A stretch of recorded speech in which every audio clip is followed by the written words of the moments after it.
¿Sabías que los cristianos consideraban a las marionetas utilizadas por los ventrílocuos como herramientas del diablo y hasta llegaron a perseguirlas y quemarlas? De eso vamos a hablar en este informe, de eso y otras tantas cosas. El juez al que le tocaría escuchar el caso en el que vamos a ahondar daría una conclusión contundente al dirigirse al acusado. Diría algo así: pervertido no es una palabra lo suficientemente fuerte para describir en qué ha estado involucrado. Depravado tampoco es lo suficientemente fuerte. Todos los adjetivos parecen inadecuados. El caso que vamos a conocer tiene aristas realmente escalofriantes y un personaje principal doblemente siniestro por su característica de ídolo infantil en la década del 80. Hoy día nadie quiere hablar del programa de entretenimientos en el que participaba este hombre y la cadena televisiva que estuvo tras la producción del proyecto hizo lo posible por borrar toda evidencia audiovisual de aquellos años. De algún modo, todos intentan ya no pensar en el sujeto y su perturbador compañero. Intenten no aguantar la respiración mientras escuchan la terrible historia de Ronald Brown, el ventrílocuo que, entre tantas otras cosas, coleccionaba fotos de niños muertos. A principios de 2010, hubo por parte de las fuerzas de seguridad de los Estados Unidos un fuerte operativo cuyo fin era el de llegar al bajo fondo del mundo de la distribución de material explícito infantil. Luego de un arduo proceso investigativo, un hombre en el área de Boston llamado Geoffrey Porkway, también conocido como Fat Long Pig en línea, se declaró culpable por la posesión de esta clase de material. La policía encontró miles de imágenes de alto contenido erótico y sexual con niños como protagonistas en la computadora del detenido. El hombre compartía dichas fotos y videos con varios contactos virtuales, por lo que la detención de Porkway significó para los investigadores la posibilidad de acceder a otros posibles involucrados. Uno de los sujetos que se encontraban en la agenda de Porkway era Michael Arnett. Según documentos judiciales, los agentes especiales ejecutaron una orden de allanamiento en la residencia de Arnett en Kansas y confiscaron computadoras el 15 de mayo de 2012. Un examen forense de las computadoras reveló que el criminal, a su vez, tenía su propia comunidad de pervertidos con las que compartía sus más oscuras fantasías. En aquellos foros mantenían discusiones extremadamente gráficas en las que hablaban de abusar e incluso devorar niños. Sin ir más lejos, no dudaba en dar tips para aquellos que se quisieran adentrar en el arte de cocinar humanos. Una de las personas con las que Arnett discutía estos actos con mayor asiduidad era un tal Brown. Brown siempre se mostraba muy curioso y se percibía su goce frente a lo que Arnett le detallaba. Los agentes no perdieron ni un segundo y ejecutaron una tercera orden de allanamiento, esta vez dirigida hacia la residencia de Brown en Largo, el 19 de julio de 2012. Durante dicho allanamiento incautaron varios medios electrónicos, incluida una computadora, varios CDs y DVDs, microdiscos, cámaras y una memoria USB. Una revisión forense de estos medios electrónicos dejó a todos anonadados. Lo que allí había era peor de lo que esperaban. A la vez que esos resultados eran enviados a los altos mandos, otro departamento investigativo se comunicaba para dar información detallada sobre la vida personal de Brown. Cuando descubrieron que el hombre había sido poco menos que una celebridad hacía unas décadas, todos se sorprendieron más y más. Pero no nos adelantemos. Si queremos hablar de Brown, es necesario que hablemos de su profesión, aquella que le permitía siempre estar rodeado de menores.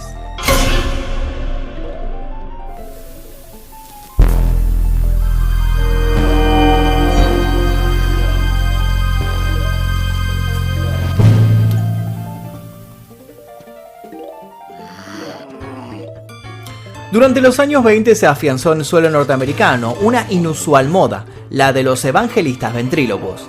Se trataba, sin más, de hombres y mujeres que usaban sus muñecos para dar mensajes moralizantes y llevar la buena moral a una sociedad que atravesaba algunas incertidumbres con respecto a todos sus sistemas de creencias.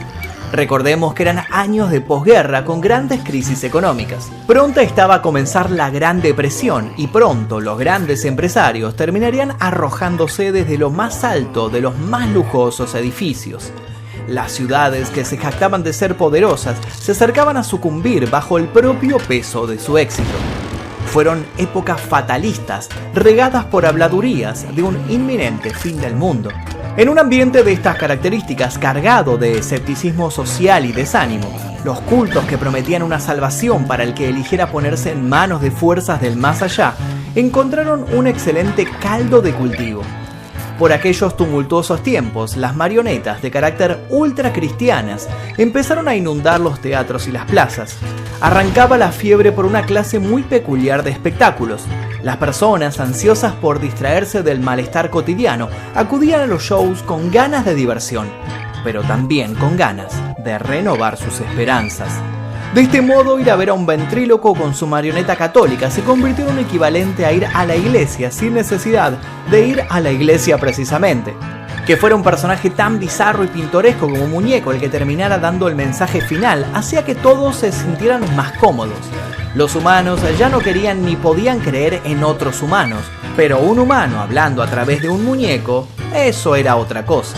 Los grandes profetas se manifestaron entonces a través de estos títeres y encontraron así un nuevo modo de influir en los ciudadanos y ciudadanas. Muchos predicadores recorrieron la América profunda, llevando el mensaje del Señor a los más necesitados. Como en muchos de estos lugares existían pocas o ninguna diversión, generalmente los predicadores no se presentaban solos, sino que junto a otros artistas en el marco de ferias o de circos. La evangelización llegó al punto máximo de la espectacularidad en el momento en el que quienes hablaban del poder de la fe abandonaron sus trajes opacos y solemnes y empezaron a lucir lentejuelas bajo los estridentes reflectores. Cuando la industria del entretenimiento llegó a la TV, la influencia de estos predicadores no hizo más que crecer y crecer. Eran auténticas estrellas del Nuevo y del Viejo Testamento. Los muñecos parlanchines llegaron entonces a todos los hogares. Su misión: generar fieles a base de doctrinas que remarcaban la necesidad de poseer buenos hábitos y no ceder a las tentaciones. Como cabe suponer, los ventrílocos se ensañaron con el alcohol y las drogas, con el rock and roll y con los jóvenes. En conclusión, la gente llegó a amar a los títeres de los ventrílocos, pero el amor pronto se convertiría en horror cuando se descubriera que detrás de los sanos consejos de los muñecos había hombres con los más terribles prontuarios.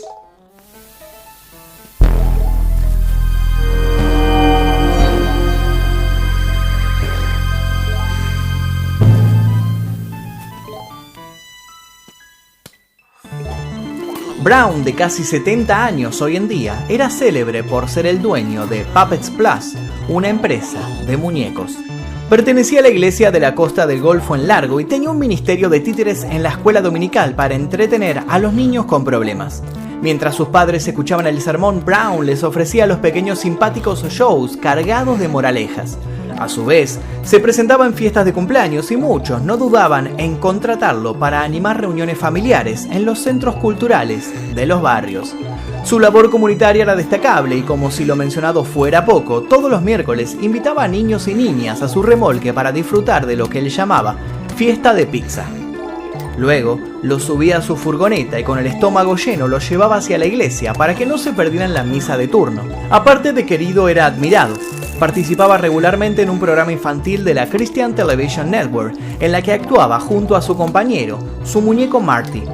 El programa se llamaba Joy Shanction, y en el mismo habían llegado a advertir contra los peligros de las fotos sucias y el material inapropiado para los menores. Sin embargo, su en teoría intachable conducta empezó a ser cuestionada por algunos en 1998. En ese año se le abriría una causa después de que la policía encontrara varios pares de ropa interior de niños en el asiento delantero de su coche. Ronald había estallado en carcajadas y había explicado a los consternados oficiales que las prendas las había comprado para su títere. Luego de algunas idas y venidas, la coartada había sido dada por válida y lo habían dejado ir. El hombre siguió ofreciendo sonrisas y educación moral con sus proyectos orientados a los infantes, sin ningún contratiempo. Hasta 2010. En esa ocasión, los investigadores fueron enviados a la casa de Brown, luego de que algunos vecinos empezaran a sospechar de su conducta. ¿A qué se debió la alarma? A que los jóvenes que Brown subía a sus vehículos eran cada vez más y más. El caso fue abandonado cuando se determinó que Brown había recibido permiso por parte de los progenitores y las autoridades de la iglesia para transportar a los niños. Si bien el ventríloco logró sortear todas las acusaciones, muchos no lo pudieron volver a ver con los mismos ojos. De pronto, el velo se había corrido y a pesar de no tener pruebas concretas, el grupo de personas que sentía escalofríos al estar frente al sujeto empezó a multiplicarse. Una aura oscura empezó a cernirse sobre él. Y entonces llegaría el año 2012, y es así como nuestra historia vuelve al principio.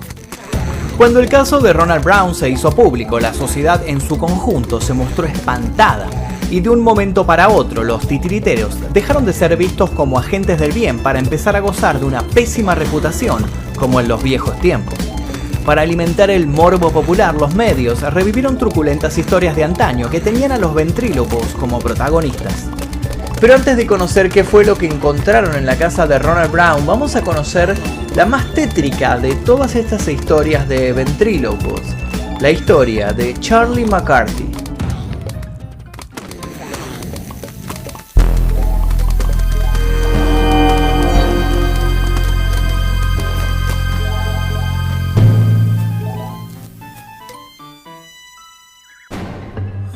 Se dice que la historia de Charlie tuvo lugar en la década del 20. Charlie McCarthy era un hombre que había logrado el éxito al llevar sus espectáculos por todo Estados Unidos, pero no había alcanzado la cima solo.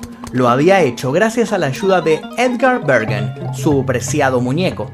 Edgar era un muñeco que representaba a un niño de 8 a 10 años de contextura regordeta. Lo más sorprendente era su tamaño.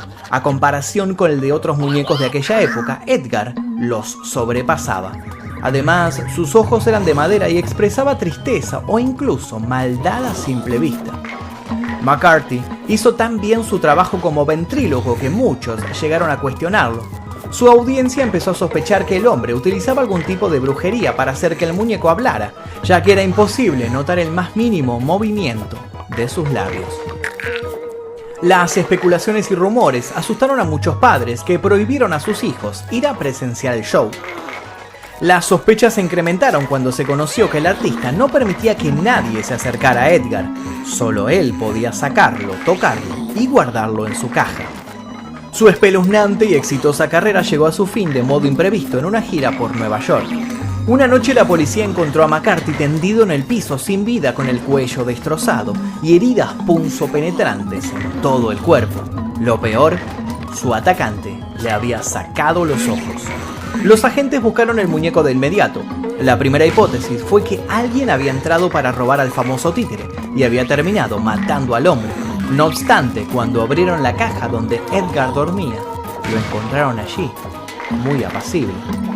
Ante esto, los periódicos más sensacionalistas de la época expresaron sin evidencias al respecto, pero con ganas de vender más y más ejemplares que Edgar, de algún modo, era el asesino de McCarthy. Pero es aquí donde la historia pega un giro totalmente inesperado. Resulta que luego del deceso de Charlie se descubriría algo realmente aterrador. Se descubriría lisa y llanamente que Edgar no era un muñeco cualquiera. Dentro del muñeco encontraron el cadáver de un niño. En sus pequeños dedos se encontraron huellas dactilares y su rostro, para ocultar la palidez de su estado, estaba tapado con una máscara de látex. Jamás se descubrió cómo Charlie McCarthy logró conservar tan bien al muerto. Uno de los rumores que tomó fuerza fue que el cadáver podía tratarse de su propio hijo y que frente al dolor de la pérdida que había experimentado, Charlie no había sido capaz de enterrarlo. Le había otorgado una segunda vida incluyéndolo en sus shows y recorriendo con él el país. ¿Realidad o leyenda urbana? Lo más probable es que se trate de una mezcla de ambas cosas. Este caso, como dijimos, se viralizó gracias al conocimiento del caso de Brown. Y hablando de él, indaguemos ahora sí en las terribles cosas que la policía encontró en su domicilio.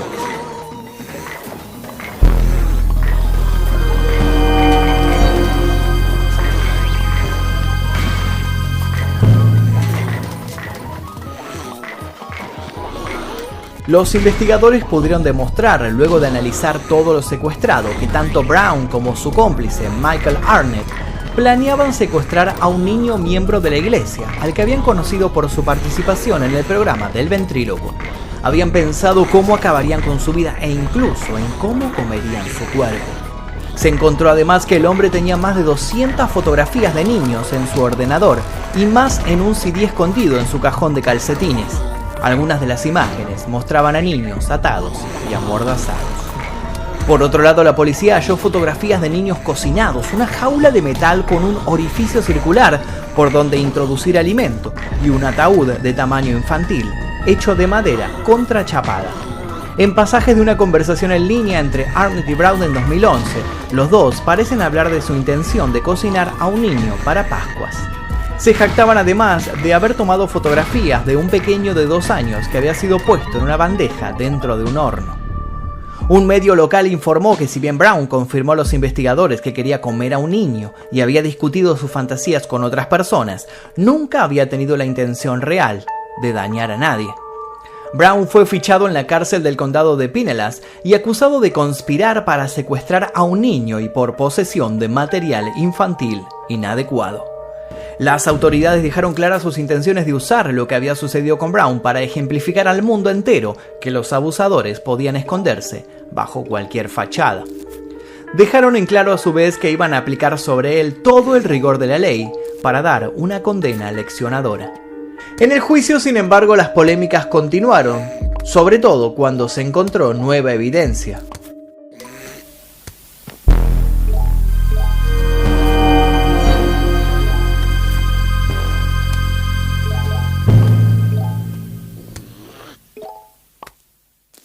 Los fiscales presentaron como evidencia una fotografía de un niño en la que Brown había etiquetado al estilo de un diagrama de carnicero las diferentes partes de su cuerpo. Bajo cada una de ellas había anotado cómo se la podía cocinar.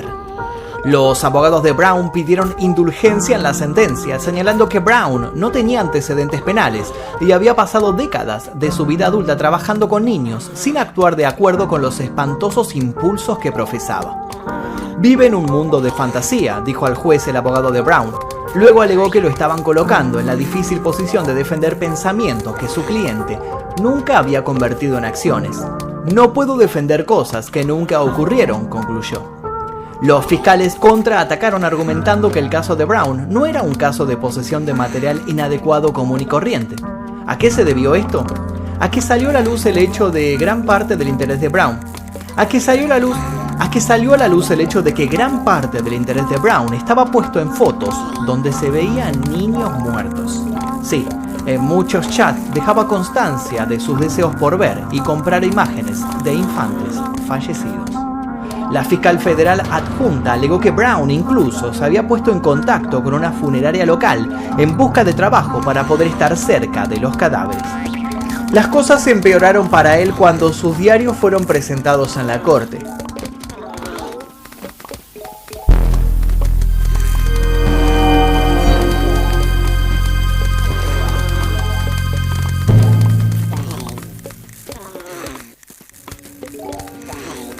Los documentos del caso afirman que los diarios escritos a mano, encontrados en la casa de Brown, muestran que tenía un largo patrón y un historial de obsesión por los niños desde 1979. A muchos de ellos los había conocido, por supuesto, gracias a la iglesia y gracias a Marty. En 1993, según muestran estos diarios, Brown se había obsesionado con un niño al que había conocido a través de su trabajo con su títere. No contento con acosarlo cuando se encontraban solos, había pasado repetidamente por la escuela secundaria de Dunedin a las 4 p.m. con la esperanza de verlo.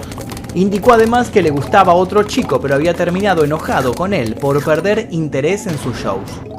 Los fiscales concordaron en que los patrones de enamoramiento, obsesión y resentimiento en los diarios eran similares a los del diario de un adolescente, excepto, claro, por las frecuentes referencias a los títeres y las cavilaciones de Brown sobre matar a uno de los niños que habían llamado su atención.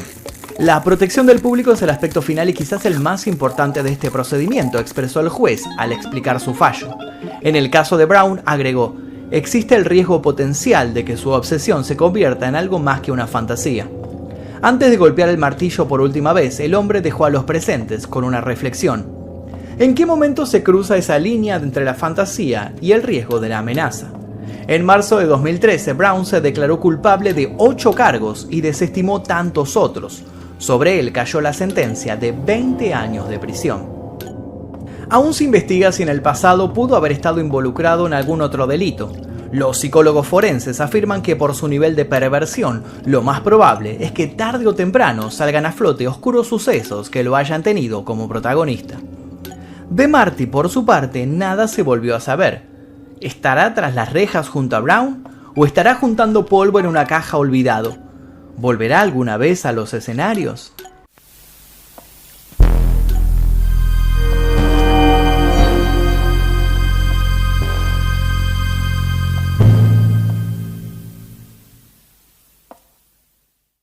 La sentencia de Brown formó parte de la operación Holidna, una investigación que se originó en Boston.